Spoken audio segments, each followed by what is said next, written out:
7 fakta psikologi menarik tentang INFJ. Dilansir dari 16 personalities, tipe kepribadian ini sangat langka dan hanya berjumlah 1,5% dari populasi. Meski jumlahnya sedikit, tipe yang dijuluki advokat ini selalu meninggalkan jejak yang membuat mereka diingat. Namun di balik tekad yang dimiliki, ternyata INFJ sangat mudah merasa tertekan. Meski demikian, tipe ini senang membantu orang lain dan berusaha mencari inti dari setiap permasalahan. Sehingga bagi sebagian orang, tipe kepribadian ini akan sulit dipahami saking uniknya.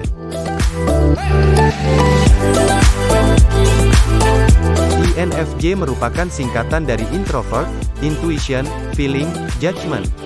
Untuk kalian yang merasa penasaran dengan fakta-fakta menarik dari si INFJ ini, berikut pembahasan mengenai 7 fakta menarik seorang INFJ.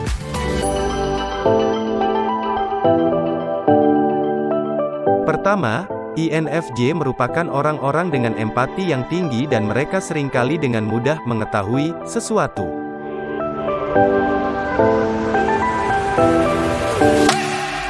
Para INFJ mempunyai intuisi yang sangat kuat. Tanpa bertanya mengapa atau bagaimana, mereka akan mengetahui jawaban dari sesuatu hanya dengan melihatnya saja. Udah kayak paranormal aja ya. Para INFJ dengan mudah mengetahui hal yang akan terjadi karena mereka selalu melihat sebuah pola pada suatu kejadian. Meskipun ramalan mereka tidak selalu benar, golongan INFJ inilah yang memiliki intuisi paling kuat dari ke-16 tipe kepribadian yang ada.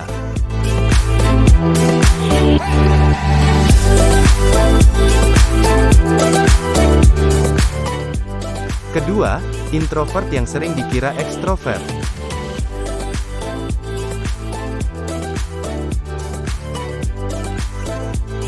INFJ memang punya sifat introvert tapi bukan berarti mereka selalu menyendiri. Mereka bisa membangun hubungan yang kuat dan dekat dengan orang lain, maupun melakukan hal-hal untuk membantu orang lain. Hanya saja, saat hampir kehabisan energi, mereka lebih suka mengisinya kembali dengan menikmati me time. Jadi, meski mereka tampak nyaman dalam suatu kelompok dan penasaran dengan sifat lawan bicaranya, mereka tetap membutuhkan ruang sendiri untuk mengembalikan energinya yang terkuras setelah bertemu banyak orang. Ketiga, menyerap emosi orang-orang yang ada di sekitar mereka.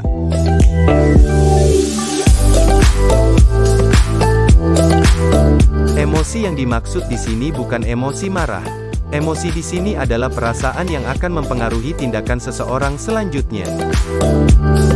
Pernahkah kalian merasa baik-baik saja dan tiba-tiba sahabat kalian menelpon dan bercerita bahwa dia baru saja kehilangan seseorang yang dia sayang, atau baru saja putus dengan pacarnya?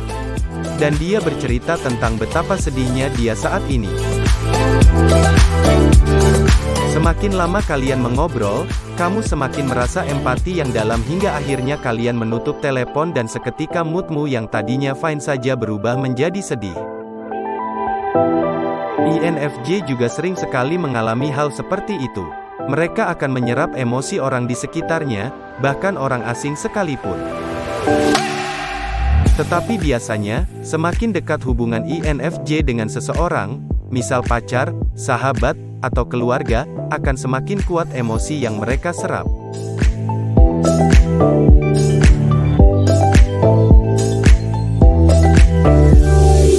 Keempat, sangat peduli terhadap orang-orang di sekitarmu.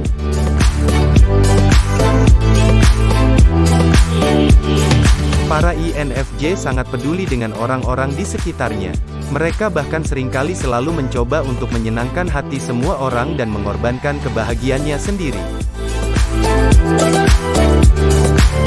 Tapi meskipun mereka sangat peduli dengan seseorang, orang tersebut tidak akan tahu betapa besar rasa peduli mereka karena para INFJ seringkali kesulitan untuk mengungkapkan emosi mereka sendiri.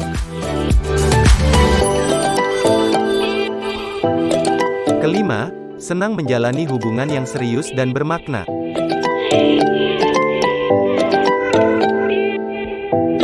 Bila menyangkut hubungan percintaan, INFJ sangat serius dalam mencari pasangan dan membangun hubungan yang bermakna.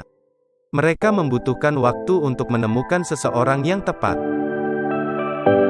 Ketika berhasil menemukannya, hubungan INFJ menjadi sangat berarti dan akan menjalani percintaan yang diimpikan banyak orang.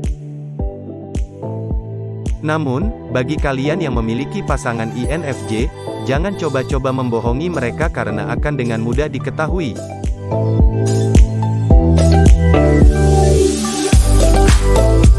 Keenam, memikirkan sesuatu secara mendalam dan cenderung idealis. Kalau membahas soal kepribadian INFJ, pasti nggak akan luput dari karakternya yang paling menonjol, yaitu idealis. Meski memiliki sikap ramah, berempati, dan sensitif, tapi nyatanya mereka berpegang teguh pada setiap prinsip yang mereka yakini benar.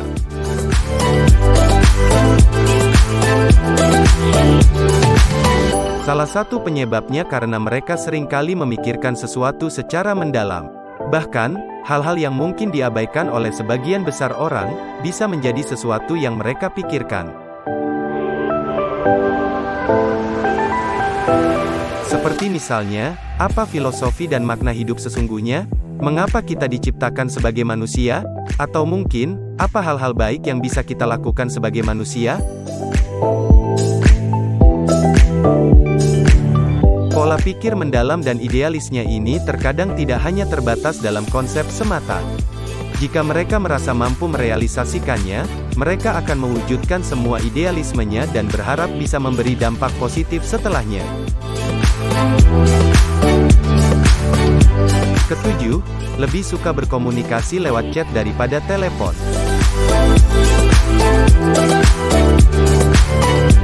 Meski berbakat dalam hal verbal, nyatanya INFJ lebih menyukai komunikasi lewat chat.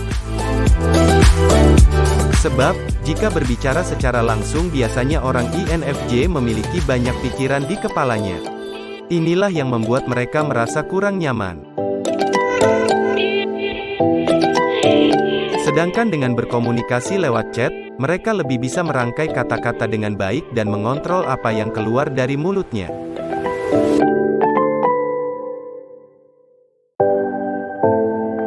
Itulah fakta kepribadian INFJ dengan idealisme dan keunikannya.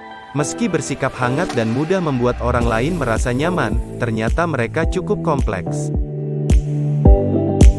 Mereka mungkin bisa terlihat open, tapi ternyata ada banyak labirin yang harus dilalui untuk bisa bertemu dengan mereka yang sebenarnya. Terima kasih telah menonton video ini.